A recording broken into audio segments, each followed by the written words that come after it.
and today we're introducing a new sequence here on the Watches TV called Be Myself and I. This is a title we used previously in our watchmaking road trip, and I think it reflects pretty well what we're about to do with this new show. So the idea is to portray a collector, why he came into watchmaking, what made him tick, and to discover naturally a little bit more about this personality. So, and we're going to start with me, because you've been quite a few of you asking me what was my collection like, and here it is. So I'm about to show you this to you, but before I just want to present myself a little bit, because you've seen me many times on the Watches TV, but you don't necessarily know who I am. So I was born in Geneva. My father was Swiss, though he lived probably a majority of his time outside of Switzerland. My mother is Swedish, so Geneva has always been kind of the headquarters, though we lived in different places throughout Europe.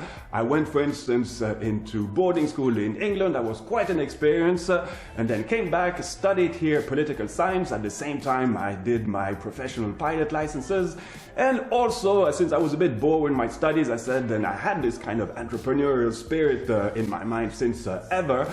So since I was bored, I said, okay, well, I can do something a bit special.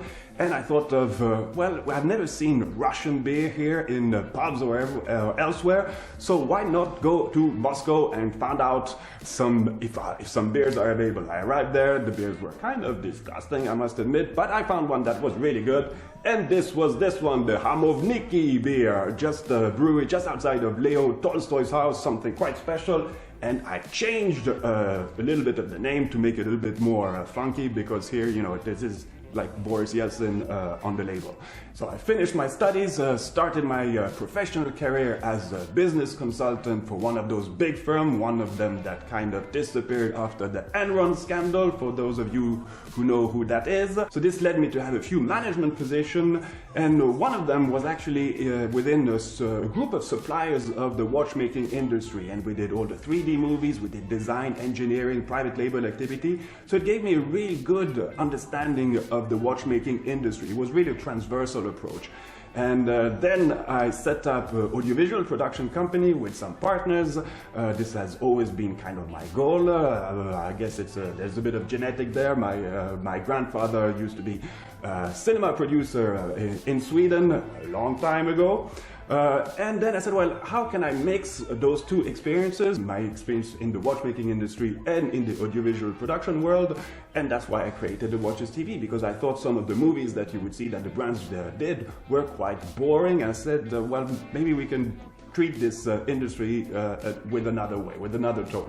So hopefully you kind of understand clearly now how we do things and what is our goal. And like I said, to be as inclusive as possible.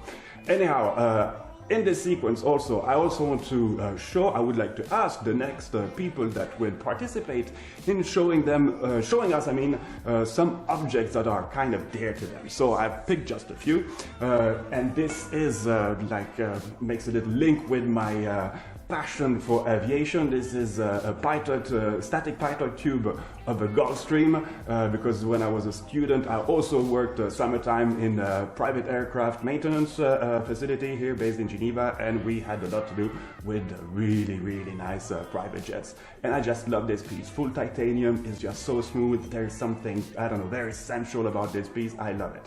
So the second object I want to show to you is this little machine.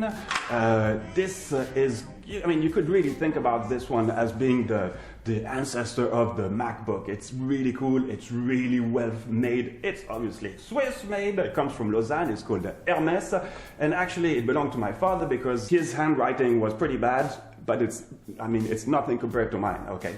Mine is really a catastrophe. Anyhow, so his mother sent him this machine so she could understand what he was writing back to her with those, there was no email at the time.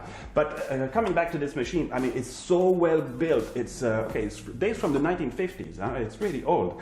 But it's just so sturdy and it just looks cool. I just love this machine. I think it symbolizes quite a lot of thing about my passion about mechanics and quality mechanics. And there's the link with watchmaking. All right. So, and this little fellow here, well, that's a souvenir brought back from a Mexican trip, and I don't know why. I think it suits me pretty well and suits the purpose of this new show. Anyhow, let's go now straight into the watches, and I'm gonna make this very chronological, coming from the first ones to the most recent ones. So I don't have a huge collection. All the money I get, I put it in the Watches TV because that's really my number one passion, I would say. And so let's start. So the first watch I have here is a Breitling. It was given to me by my father. It dates from the early 70s. That was obviously his personal watch. It used to have a metal bracelet before, but unfortunately, to admit, I lost it. And it's just a cool watch. I mean, it's like a workhorse. I mean, it's automatic chronograph, and when you move it around, you really hear this sound of when it's winding up. Okay, and I just like those orange hands. I think it still looks cool. Second watch. Comes also from my father. This is from the late 80s. It's a Blancpain with annual calendar inscriptions. It's not an annual calendar in terms of complication. You still have to change the dates, the month manually, depending on the 30th or 31 day month. And it used to come, like I said, it was late 80s, so it was a bit different taste, I would say, at the time, with the bicolor gold and steel.